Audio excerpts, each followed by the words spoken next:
Testing. Testing. Let's see.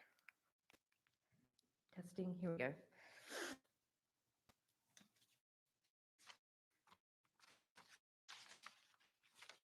Okay, everybody. As I said, welcome to Greg. We're very excited to have you all here this evening. I would like to start off by my name is Zoe Starling. I'm the Curator of Education. I would like to thank Christina Marshington, our Education Programs Assistant and Communications Coordinator, for helping this evening. And also University Theater for being here. This is our first program that we are live streaming on our YouTube channel. So we're excited about that. And I want to thank Steve Camilla in the back and welcome you back to the Greg for helping us with education programs. So I hope you all can hear me. I'm going to keep my mask on. I would like to just ask, André would like to speak freely without a mask. So I wanted to just check with the audience to make sure is everyone okay with that? If you aren't, just show a raise your hand. Okay, great. So André Leon Gray has stated, let's start with this. Tonight I would like to welcome Raleigh self-taught multidisciplinary artist André Leon Gray, who will talk about his work and answer questions about individual pieces in Cross Kalunga by the Stars and other acts of resistance. This exhibition was curated by guest curator Tasha Grantham, and it's an exhibition that presents work by 7 contemporary artists of color in an installation that for the first time in an exhibition fills all of the Gregg Museum's main galleries. Jose Bedia, Athlone Clark, André Leon Gray, Esmeralda Mila, Rex Miller, Marielle Placier, and Renee Stout offer works that communicate their individual struggles with the complexities of history, geography, and personal circumstances. Each artist shares a distinctive perspective on how art can speak provocative truths amidst a sea of mutable facts. Each artist, in their own way, gathers and weaves real and imagined histories, past and recent, to embed their art with layers of creative, ancestral, and spiritual references. André Leon Gray has stated that his work synthesizes the past with the present into eye-opening commentaries on the concept of race and its impact on social hierarchies. Much of Gray's work consists of commonplace and found objects, such as wooden chairs, picture frames, and as you will see in this exhibition, a few which include a suitcase, chandelier, and chalkboard. Gray also refers to his works as eye gumbo, which he defines a visual meal for the mind, thickened with a roux of Black culture, marinated in social commentary, and seasoned with consciousness. Gray's work has been included in many exhibitions, just a few of which include Scope Miami, the National Museum of Art at Duke University, Weatherspoon Art Museum at UNC Greensboro, Wiseman Art Museum at the University of Minnesota, and the California African American Museum. Gray's work is in the permanent collection of the North Carolina Museum of Art and the California African American Museum. In 2017, Gray was commissioned by Duke Performances to design the stage and create new artwork for Monk at 100, A Century of Genius, a 10-day jazz event celebrating the life and legacy of North Carolina native Thelonious Monk in Durham, North Carolina. Other honors include becoming the first recipient of U.S. Fellowship Artist Residency at East Side International in Los Angeles and being selected for Fountainhead Residency in Miami. So thank you, André. I'm going to hand it over to you, and we look forward to hearing your comments this evening.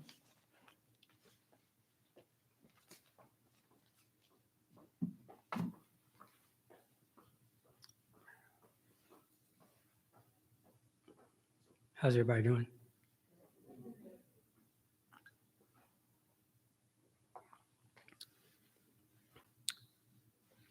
So, it all started in my backyard. When I was a kid, found objects tend to be something I gravitated towards. And as you can see here, I don't know how old I was, maybe 10 or so. But there was a time where my family would travel up to Washington, D.C. And at the time, there was a lot of construction on I-95. and I was fascinated by the construction of the bridges and tractors and so forth. So back then, I had something called Tonka toys. Probably none of you know about that.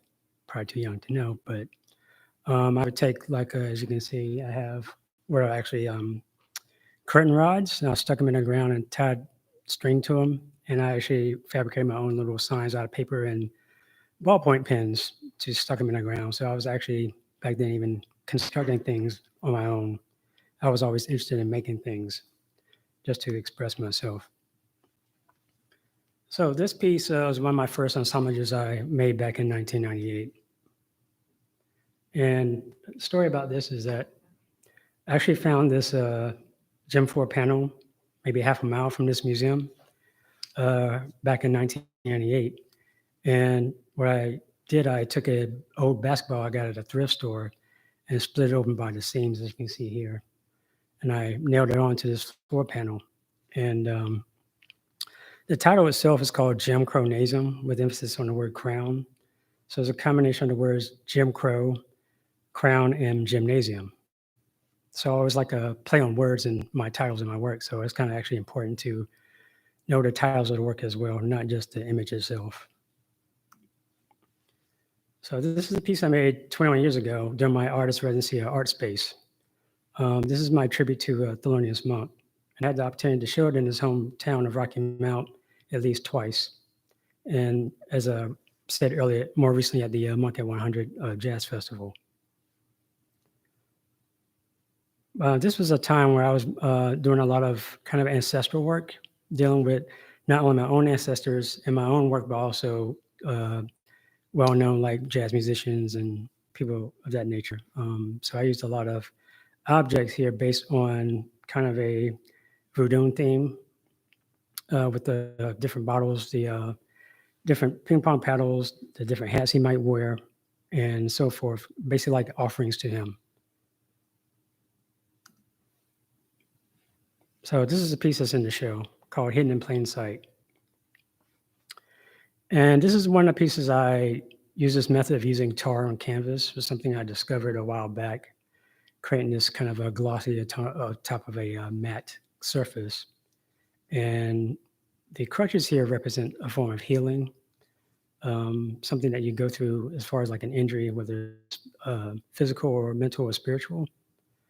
And at the top it says, we must secure the existence of our people and a future for indigenous children, meaning that to protect those that you have and make sure your generation continue and not be demised or getting rid of. So during my research, I came across this idea that the stories that we've been told has not been totally true, that in fact there are people who call themselves African Americans or Black or actually have some indigenous ancestors in their lineage, because the old adage always says that, especially among Black people, that we got some Indian in our family. Well, there might be some truth to that, depending on how far back you go. And these are some examples of the atypical indigenous people that you would see, mostly in the southeast area of the United States, as opposed to the southwest. And this is my grandmother. Years ago, my mom told me that on my maternal side that we do have some kind of Cherokee roots, but I never really thought about it until more recently and thought about how we're not 100% of one thing or the other. We all have some kind of mixture of different groups in our roots. So I started to investigate more and look into my genealogy and with the names that I had. But of course, it stops at, for me personally, it stopped at 1844. I couldn't find any census records, typically before 1870 is the usual. And going to the piece itself, I have a series of dates, starting with 1682. In 1682, there was in Virginia, which passed several laws that influenced the rest of the southern states. It was an act to repeal a former law making Indians and others free. So apparently, Indians were free beforehand, but there was a time during the colonial period where indigenous people, known as Indians back then, and also so-called Negroes were also indentured servants, and then eventually became slaves later. And this is more of a detail of that act. saying that all settlers except Turks and Moors and mulattoes or Indians, and whose parents in native country are not Christian at the time of their first purchase of such servant by some Christian, although afterwards, and before such importation bring into this country, they shall be converted to the Christian faith. And all Indians shall hereafter be sold by our neighboring Indians or any other trafficking with us as for slaves are hereby adjudged, deemed, and taken to be slaves for all intents and purposes. Any law, uses, or custom to the contrary notwithstanding. So basically, it made Negroes, Moors, mulattoes, Indians, everybody slaves at that point. The next date on my piece is 1830, which was the Indian Removal Act, which was signed by Andrew Jackson, as you all know, in the $20 bill. That basically led to the Trail of Tears when they finally, by military force, pushed the Cherokee into the Oklahoma area around 1838, 1839. And 1887 was the Dawes Commission created the land allotments, which led to the Dawes Act of 1887, where they basically told the Native Americans that they could get citizenship if they would leave their land and get to appointed allotments where they could just leave as individuals and be basically assimilated into the culture, was the reason for that. And the question was, there was something called the Dawes Rolls a few years afterwards. And at one point, those of European American descent were able to get on the Dawes Roll, meaning that you get actual federally recognized membership into any of the 5 civilized tribes, which were the Cherokee, Chickasaw, Choctaw, Cree, and Seminole. You basically pay a commissioner basically on the table like $5 per head member of your household, and that's how they were able to get on the Dawes Roll. So most Indian tribes, particularly the 5 civilized tribes, you can't become a member unless you have an ancestor on that roll. And in 1924 was the Virginia Racial Integrity Act.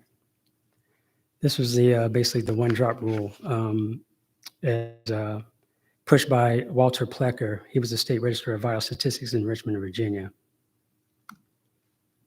And that is his gravestone. The reason I had a picture of his gravestone as opposed to his picture is that he left with a legacy that affected a lot of people, and it's actually called paper genocide. It's basically the erasure of a people by classifying as someone else. Someone who was traditionally categorized as Indian would be called Negro at that time. So the book on the piece is an old book, probably around 1877, and I sealed it up. And it symbolizes the lost history or lost stories of a people. Including today, there are people who are still trying to get their full citizenship rights through different tribal nations. Although they identify as African American, they do recognize their indigenous roots as well. This piece is called Carry On. I started it back in 2008, right after the horrible Hurricane Katrina in New Orleans in the Gulf Coast in 2005. But I did recognize that the Haitian culture is very prominent in New Orleans. There were a lot of Haitian immigrants in the 1800s. They came there for work, and they built what were called shotgun houses. I learned this like years ago when I was doing research about the architecture in Raleigh. There's a book called Culture Town that my aunt was actually interviewed for. And I noticed this architecture in my neighborhood, the different type of structures. And so that kind of resonated with me when I was doing research about New Orleans and Haiti as well.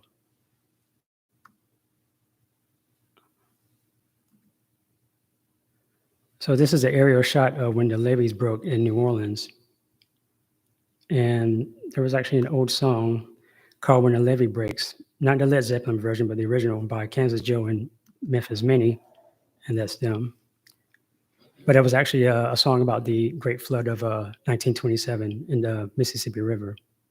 And also my piece refers to a P-Funk song, One Nation in a Groove, with the phrase, feet don't fail me now, because when the levee breaks, you gotta run and take all your belongings. That's what the luggage itself represents. Leaving at the last minute, carrying your only possessions and had to bear that weight. So I stopped the piece for a while and kind of left it and did some other work. And I eventually came back to it in 2010 after the hurricane in Haiti. And knowing that the cultural connection between the two, I decided to add that to the piece, and this was the final result of that. So the left side is a homage to New Orleans, and the right side represents Haiti. And part of it is this formula I came up with a few years ago, probably around 2010. I call it my Southern theory of relativity, which is a play on Einstein's, theory. So what it is, you basically, N represents Negro and C equals Caucasian. So it's Negro is minus 3/5 of a man based on his 1787 compromise times any amount is not equal to C. So eventually this equation that I came up with becomes a mathematical formula to represent inequality.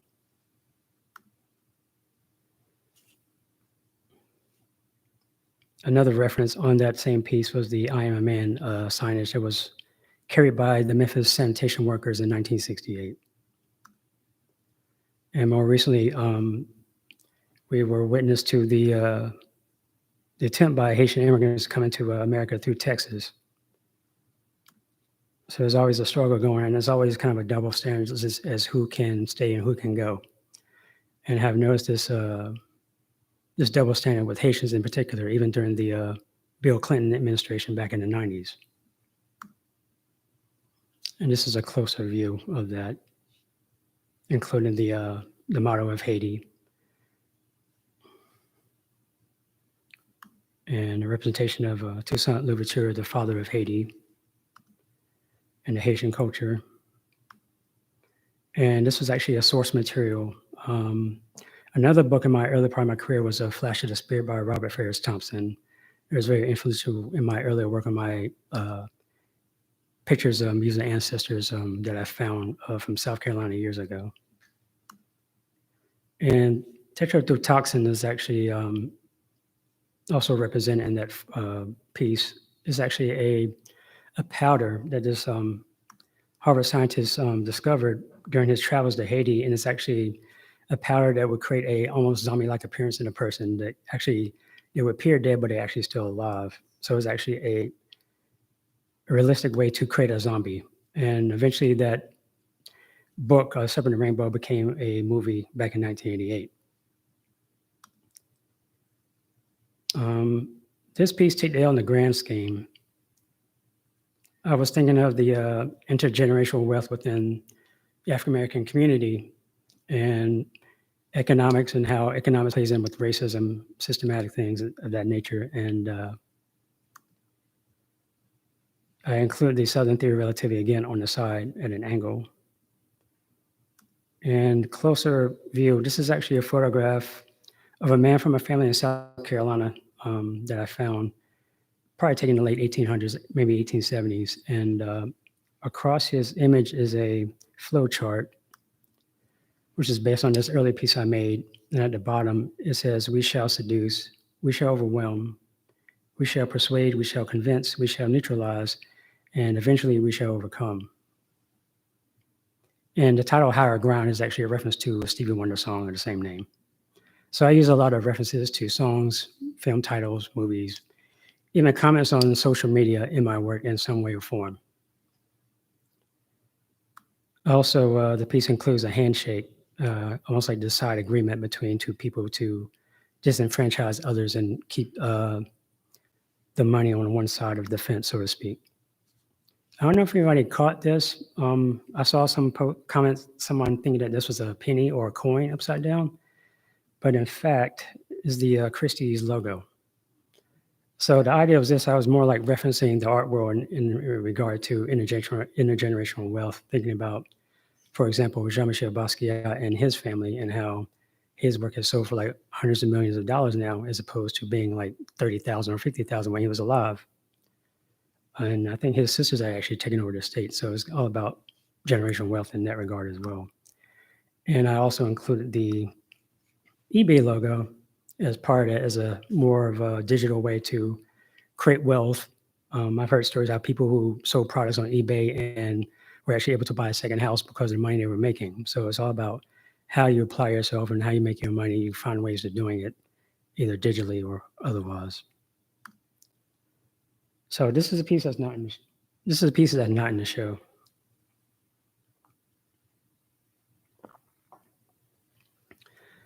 So this is my play on words of that idea of manufacturing division and logistics, like dealing with shipping, because the wooden pallet or plastic pallet is probably the most used object in the world as far as global transport of goods. And I also use the Southern theory of relativity in this as well. But the entry point or the main theme of this was the idea that we are being hoodwinked by mass media, we're being controlled in a certain way psychologically, and how we assimilate information and our cultural perceptions of each other. And people will believe what the media tells them they will believe.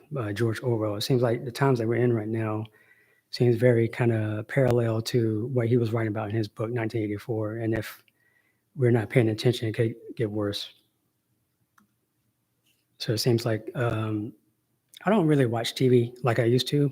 So I kind of like stop listening to radio and the TV and start focusing on myself and not trying to focus on external things. So eventually you'll end up getting caught up by this hypnosis of trying to control your mind, your psyche in a certain way, which is very influential on how we relate to each other. And so I look at things this way. You're on two sides of either love or hate. It's almost like this division that we always have, this kind of us versus them mentality.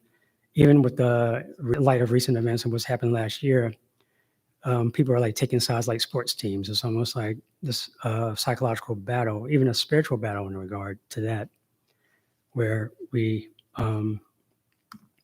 always battling in some way of or another. And the gloves right here at the bottom, the love and hate, come from this image from Spike Lee's Do the Right Thing, from a character known as Raider Raheem, who was known to carry a huge beatbox and blast his music, but he was all about the love. There's a very pivotal scene in the movie where he talks about the idea of love and hate and how we're always fighting against each other and how we're always interlocked, but we need to make sure that love wins.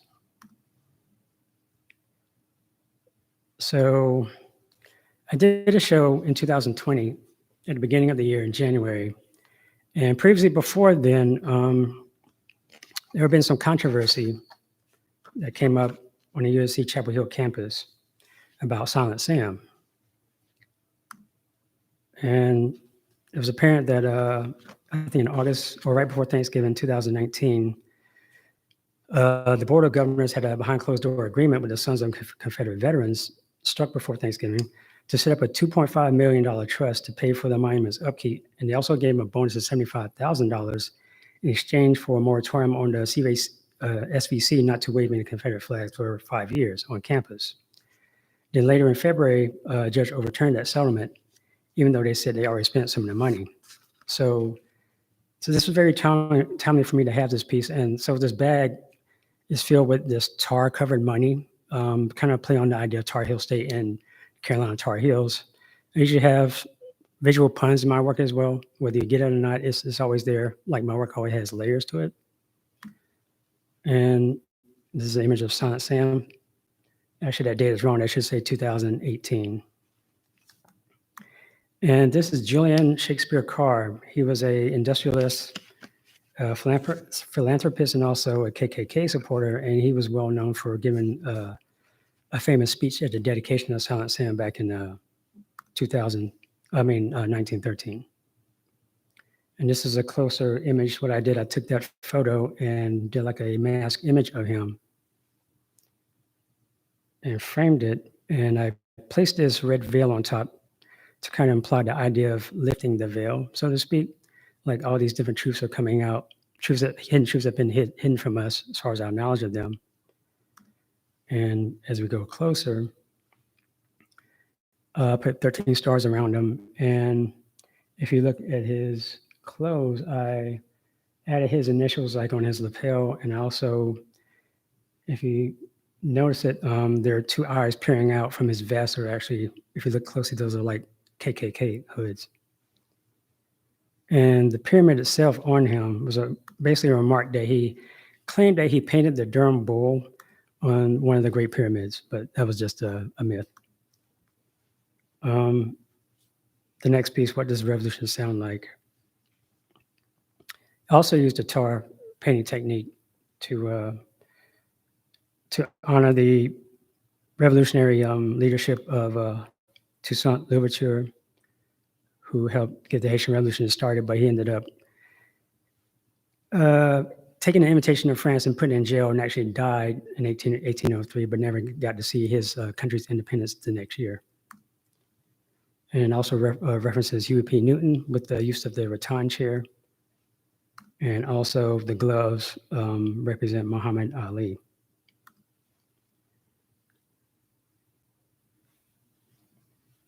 So this piece is probably my more complex piece. And last year I wasn't really that productive as far as when we were on lockdown and staying in place. I just kind of thought about things and trying to figure out what was I going to do next, how I was going to address what was happening. And so I started off with this. This is called In the Absence of Light, Flip the Script in Your Mind, which is the top part is based on D.W. Griffith's The Birth of a Nation, which came out in 1915, which is also known, for some reason, the supreme picture of all time,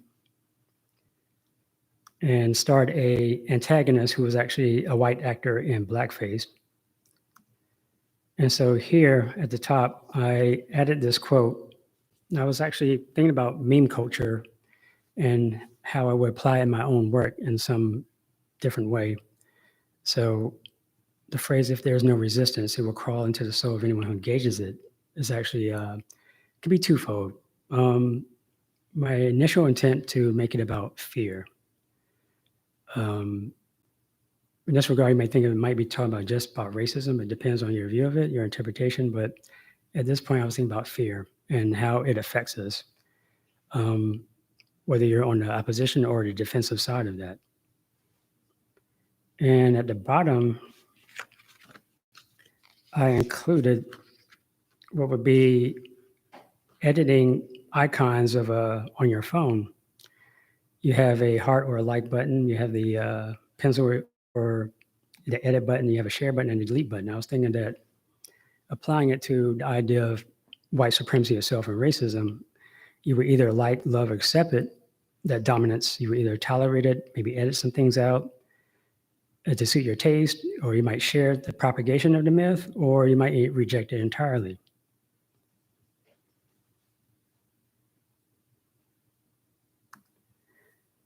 And at the bottom, to tie it all together, I was thinking about using cinema as a point of entry to make a commentary about our world, because we see ourselves reflected in cinema in various forms, in different genres. So I took the genre of the Birth of a Nation, which was basically a propaganda film, an epic propaganda film, and tied it to Stanley Kubrick's 2001: A Space Odyssey. Now, how does that work? Well, I'm trying to show the evolution of our thought process, our species, as far as going back to the love-hate dynamic. And so this film itself is more about the dawn of man, life, death, and rebirth. This also takes me back to my earlier studies when I studied the Congo cosmogram. There's this diagram of the 4 points or 4 moments of the sun, which kind of echo the same premise where it's like birth, life, death, and rebirth. So there's always this cycle going on. And while you're going through that, in the story itself, he's also battling a program called HAL 9000, which is an artificial intelligence. Now, mind you, this movie came out in 1968, before we knew what the Earth looked like, before any other advanced technologies to like Star Wars, for example, so it's amazing what you can do with the creative mind, but you also be aware of what is to come, what was once science fiction, eventually might come science fact, as we can see later. So 2001 was loosely based on the Odyssey by Homer, which features a character known as the Cyclops. And going back to the top part of that image, we also have this figure. Within the Ku Klux Klan, the local leader, the leader of the local chapter will call himself the Exalted Cyclops. So there's that twofold idea. So in this regard, back to the film, the figure on the right would be the Exalted Cyclops based on what he's wearing, although by his older costume. So does that make him the villain, not the protagonist? And here I use this inspiration of these two figures in the death scene in 2001 to echo here with my choice of using these Blackamoor figures. Now, some people might call these as races, depending on the version of them, but they're different forms.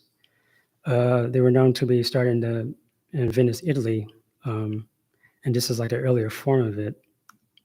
Some were more elegant, some were actually depicted as servants, and some were even life-size in height.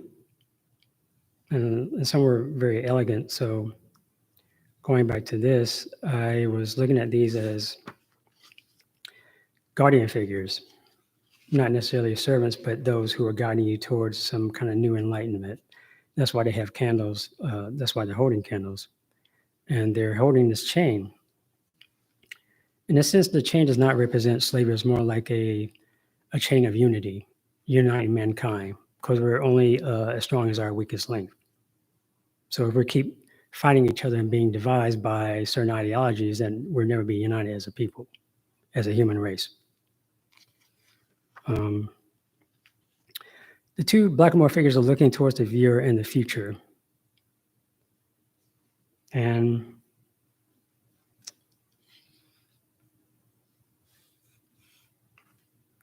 this is the fear that influenced the violent reactions by the white characters against the black characters in the film in the Birth of a Nation. And actually, they are transformed from the fetish black decor for upper-class European interiors to guardians holding a chain of unity, not slavery, like I said earlier, before the viewer. They are regal in appearance. The feathered plume and what symbolically looks like an infinity symbol rests on the crown chakra of their heads. People may view these figures as symbols of a white racist gaze, but to those with the eyes to see, they represent something more positive. Like the Moorish conquerors of Spain who reigned in the Golden Age from 711 AD to 1492, these two offer enlightenment to the viewer. And like I said before, the candles are a representation of knowledge, or the light of knowledge. They stand on a black glittery monolith, a symbol of man's conscious evolution, which goes back to the monolith from the 2001 Space Odyssey, like I said before. So also kind of include that idea of Afrofuturism in a sense. And the phrase at the bottom is a Latin phrase. Nosce se te ipsum basically means know thyself. And it's actually mounted on top of a row of World Book encyclopedias that I actually have, I grew up on, still have a collection of them, probably like 3 or 4.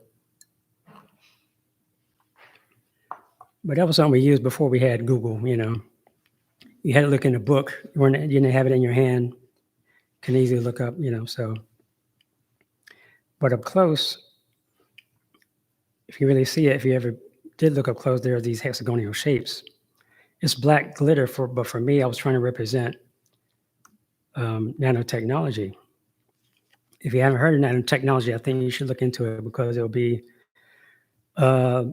in our lives a lot in the future, many different ways, whether it's in our food, in our clothes and whatnot, or whether it's about changing our genetic code.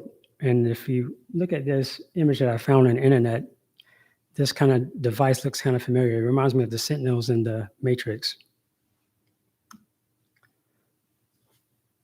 So this piece, this is not a simulation, this is for real. I used to have the studio nearby the Bowling Bridge, a place called Switch House. And at the time, one of my studio mates had this old ladder. And I just kept my eye on it. I was like, man, it's a nice ladder. I could use it for something. Eventually moved to another space and he moved it out when he moved out of town and I grabbed it because I knew this is the thing about my work. This is the thing about me. When I see an object, I know immediately if I have a need for it or there's going to be a way I can make it say something that's more profound than just a mundane object just sitting there rotting away, waiting to be thrown out or whatever. And this piece, I was thinking about assimilation and how the ladder is like this ladder of life, how you're getting from one point to another, the different stages we go through from birth, life, and death, and what we learn along the way, and how we grow spiritually, mentally, and physically. In this regard, I was thinking of how we're playing this game. That's why I used the football cleats with the encrusted mud on top with the cotton coming out. Like this idea of being in the South, especially segregated South, and the what people had to go through during the civil rights period to gain their integration into society and their independence. Although they did have economic independence at the time because they had to rely on themselves to do so. So I included this soil kind of this way of being on solid ground, almost like sinking into the ground, almost like another reference to another film, Get Out, like the idea of sinking into the ground because you're getting caught up in certain things and not dealing with the spiritual aspect of things. And at the end, I included this chandelier, which is covered by clear and black bulbs. It's kind of like this dual nature of almost like what the W.E. Du Bois said about that double consciousness in life, especially being Black in America, and how you're trying to win in this game of life. And within that chandelier, I added this this crow figure wearing a tuxedo, kind of like this dressed up idea of maybe a Jim Crow, maybe not, like this this goal to reach to these higher heights, but yet you're still kind of dressed up, you're still kind of assimilated. Maybe you're not being yourself, you're putting on a mask, you're being something else than yourself. You're putting on airs to present yourself a certain way in that regard.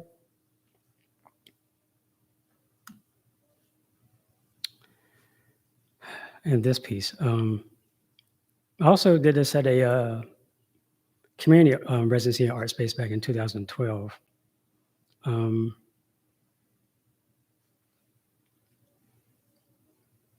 As we see, there's two chairs.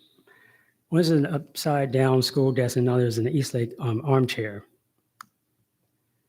And on the chalkboard itself, the B.F. Skinner quote, "Give me a child and I'll shape it into anything," talks more about operant conditioning, how in the public education system, we test and we learn certain things, like going back to like rote memorization and so forth. We're taught values, attitudes, and beliefs. And it's almost seemed like in some sense, it could be like embedded or inside of a Skinner box, which is the device he created to test pigeons or mice to reward them for making the right decision, like based on this chart. It's basically the science of changing behavior. You either give them positive reinforcement or negative reinforcement.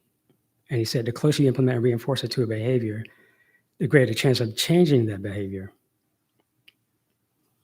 So that's another thing about my work. I'm interested in psychology and the psyche of people and what makes people tick, basically. And how can I address that in my work? My just observation of how things seem to be. And going back to the chair, I imagine this owner of the chair being someone who likes to hoard knowledge. He's hoarding all this information to himself. Some he's willing to release, like on this chessboard. So in this regard, he's the master of the game or the grandmaster in that regard. And the student is playing against the master. So the student has to learn more techniques to win the game. But the student seems to be trapped. And I use the tragedy mask as a representation of this idea of being kind of closed into a certain way of learning. And the thing about it is John Dewey is actually influential in the public education system. He was kind of going against the grain at the time to be more about the environment. He wasn't about the, like, as you're sitting in rows of chairs right now, he was not for that. He was more about hands-on experiences and learning, not just more about rote memorization and so forth. And on the back of the chalkboard, we have this phrase, lack of critical thinking makes Jack a dumb boy. I left the A off at the beginning and included in the rest of it, but if you look at the pinkish red text, you see it spells out a crime. Kind of goes back to the old, I think it was the UNICEF commercials as you see back in the day. A mine is a terrible thing to waste in that regard. And I also included the Southern Theory of Relativity. But going back to the title, that's also a reference, cinematic reference to the scene from The Shining back in 1980. And I also included the tetrodotoxin word again to basically represent how in today's society we do have, I guess, literal zombies. Because everyone's looking at their phone most of the time when they're walking around. There have been videos of people actually walking into poles because they're so busy looking down at their phone. So I'm just wondering, are we going to evolve? We're going to have longer necks where we're always just looking down at some point? I don't know. And the PLC on that piece represents the prison industrial complex. And it means it costs much more to imprison someone for a year than to educate them. And it also takes a foothold in your underfunded public school when the counselors are replaced with cops. So that's like the tragedy of the system itself. Those who get on the wayside, but while others achieve greater heights. But at some point, it's about the individual and what you want to do, what your goals are. And some eventually, at the point, the student must become the master, dealing with your higher self and your lower self, as represented by the hand position of this Kung Fu master here. And that's it.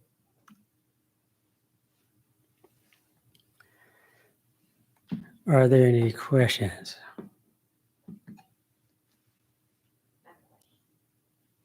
So I noticed in your word, and I think if you speak to it, there's a tremendous amount of detail, including in what may at first might seem to be simple. And I was looking at the word back in the corner with the chalkboard, the two, yes, this one. And so I have two questions about some of the details in there. Okay. It seems, when I was looking at the book titles, that they were also relevant to maybe the message of the work. Were the books chosen intentionally, or were you found them, did you choose to include them as based on the content of the book itself? They're not just facts of books. And my second part of that, I noticed the cardboard underneath the student desk. While it was saying made in China, could you speak to what the significance of including that in this book was? I guess there's layers to it. One idea I was thinking of the idea that we're becoming a nation of consumers, not producers, as far as distribution. We rely on China a lot for importing goods, and the educational system. Back in the day, there was more emphasis on vocational skills, and we don't really have that as much anymore. So that's one aspect of it. Was there something you had an idea about it? Because that's another thing I want to know, is like what ideas or what interpretations you had of certain parts of the work as well. You know, I find that I need to see, the more time I spend with any individual work of yours, the more I see in it.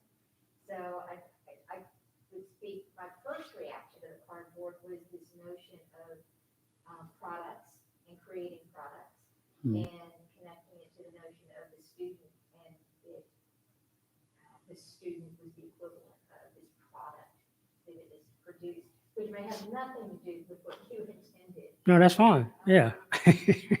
Well, that's the thing about my work. It has a lot of layers, and sometimes I might have something in my own mind, but a lot of it can be very intuitive and very subconscious in a sense. I've had work in the past where I just did something intuitively, and somebody would point something out. Oh yeah, these 7 pennies are for this to throw out pennies into the ocean for Yemaya. I didn't know that at the time, but apparently I did. So it all depends on what it is that I'm making.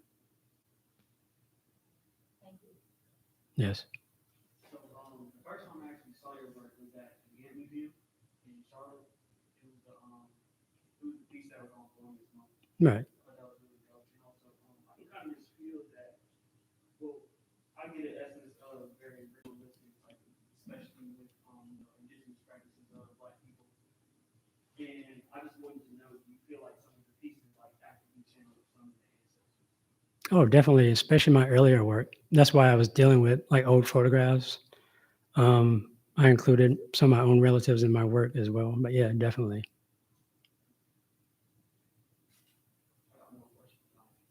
Oh, okay. I have a question. Your work has always been a very elegant and mysterious description of our culture of the human experience. I was curious if you see a theme of unity between people in your work. Is that something that you feel in your work comes through in some pieces? Or is it more the observation of the mystery and of the clues to the crimes, as opposed to the sort of description of a solution to them? I think I have actually offered some solutions in my work as well. I kind of like question it. So it's like varying the piece.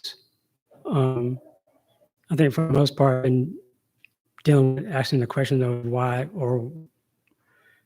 is the world the way that it is? So it depends on the piece, the subject matter. But I think I've just been trying to question it and kind of show it to other people and just say like, hey, you need to wake up to this, see what's happening, what's really going on, and stop fighting each other on superficial things and things that don't necessarily matter. Because to me, personally, I think we're going through a spiritual battle as well, not just a physical battle or psychological battle. So it all encompasses into the same thing.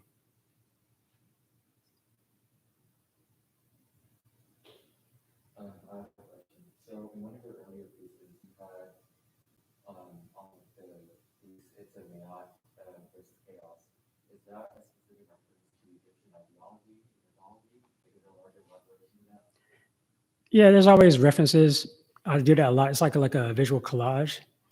I take aspects from different places and put them together. So yes, to answer your question, yes. Also about the idea of balance versus chaos. If you think about what happened New Orleans before and after, there was so much chaos, even how they organized people to go into the Superdome to stay, and there was no real organization of that.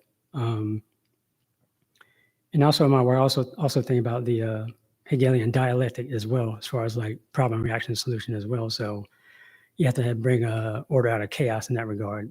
So yeah.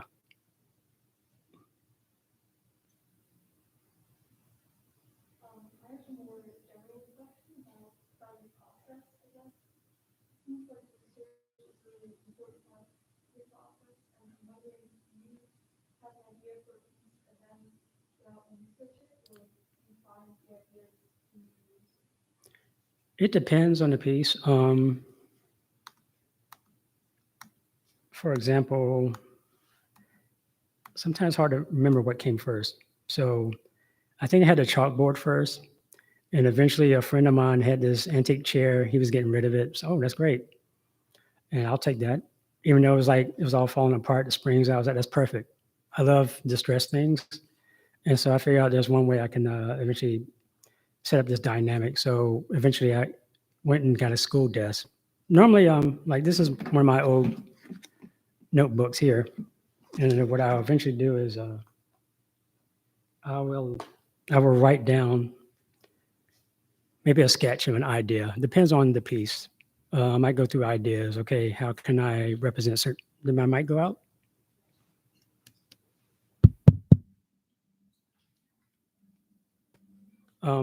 Yeah, can you hear me? So I might decide on, based on the object itself, I'll I'll take notes. I'll do some research, depending on the subject matter, and kind of condense things. I'll do preliminary sketches, and I always end up changing it before the last result when it's done, per se. I just remember, I don't think I finished answering the last question. We were talking about the titles, because it was a two-part question. I selected most of those for the titles. A lot of those were textbooks. Actually, when I was preparing for the show, I had them in boxes. So I had to make sure I wrote down all the titles just to keep up with everything. And I was just noticing myself, oh, I didn't know I had this book. And one of those books is called Future Shock. I forgot the author's name, but I was watching some video. This guy was referring to this book. I think it came out in 1972 or something like that. But most of the titles are based on, or shall I say, references are to title alone, not necessarily the content, because there are a couple, there might be 1-2 novels in there as well, but I just like the title itself to kind of talk about this whole concept of the piece. So yeah.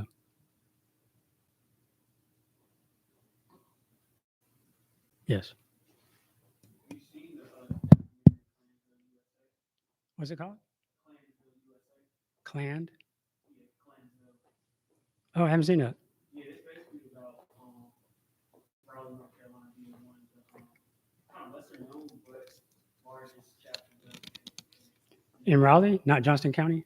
it was in Raleigh. I forgot what year it was from specifically, but they had buildings in it that are still up today. So, When did it come out? I feel like it came out in I think around like 2012, 2015, something like that. 2015? Yeah, Clansville, USA. Clansville, USA? Yeah, Clansville.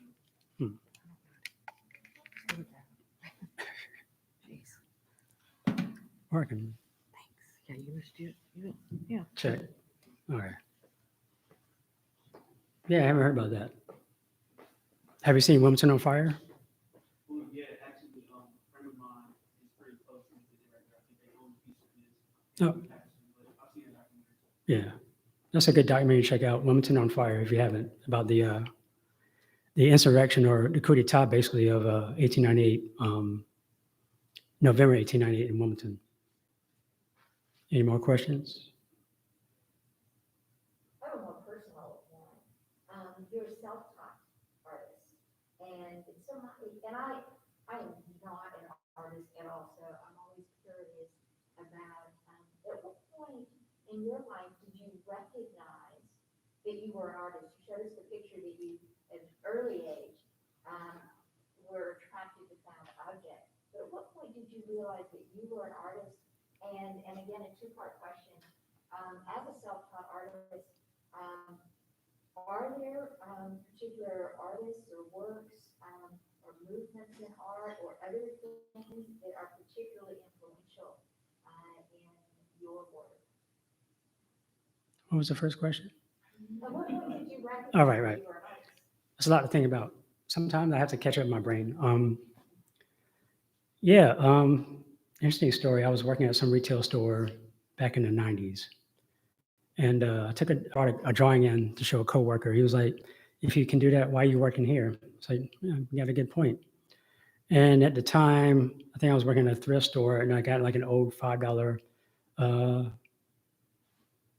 old camera. I forgot the brand name. It was like a rangefinder. And it had a light leak, but it still worked enough for me to use it.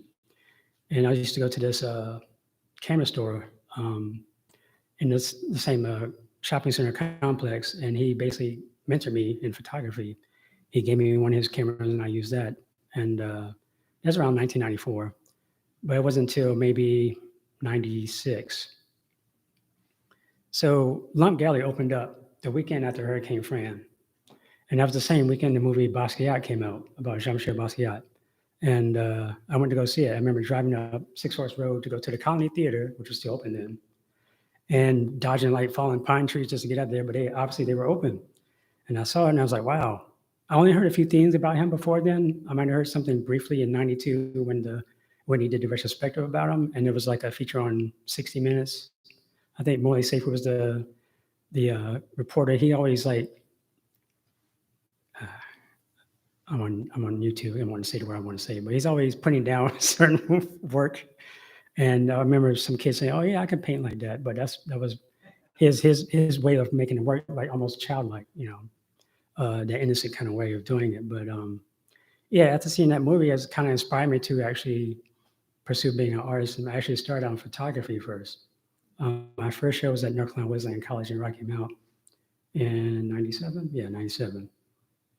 And I had one mixed media piece in that. And since then, this was back then before digital. We still had to use film. We were still using slides.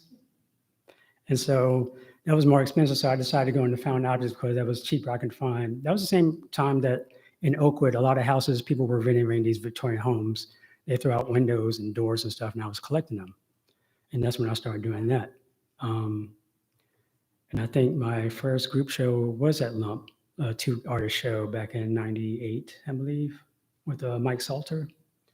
And since then, I've been making it work. I mean, I felt like that was my destiny. I mean, at some point, it's like I went away from it, but that's the thing about life. You don't know until you really think about, why am I here? What's my purpose? I mean, even more recently, back in 2017, I did a show, or I did an art fair called Prism Art Fair, which caters to showing artists of African descent. And I had a chance to meet Peggy Cooper Cafferts, who's a big collector in DC, and I actually met her basically a few months before she passed. But what she told me before she passed, she was like, "You are a teacher." And I was like, "Whoa, but I'm an introvert. How am I to work with this?" You know, I don't even like public speaking really. To do this, I was like nervous. I was at the last minute. Even getting here, I was trying to get a Lyft ride and my phone wasn't working. I didn't have a connection. I was like, I'm gonna be late for my own talk. But I made it. That's the thing about it. If you don't have any struggle, then, I guess you're not gonna get to where you're going, basically.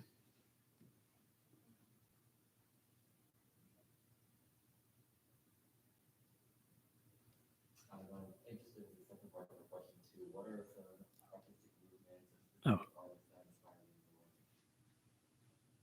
the most? Like I said before, Jean-Michel Basquiat, as far as like seeing that someone who was actually out there in the art world doing this thing, and other artists like Maria Bearden, as far as collage work, Robert Rauschenberg. I had the chance to actually go see his retrospective at the Guggenheim back in, what was it, 97, 98, around the same time I was just getting started. So that was very inspirational as well. Different art movements. I guess like the Harlem Renaissance,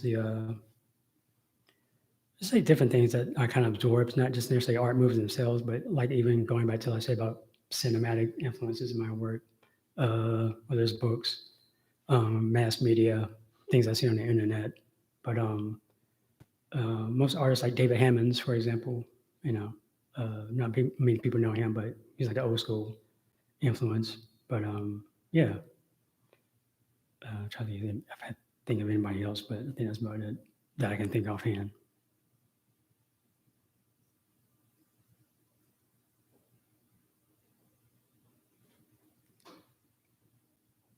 We have time for one more question, maybe?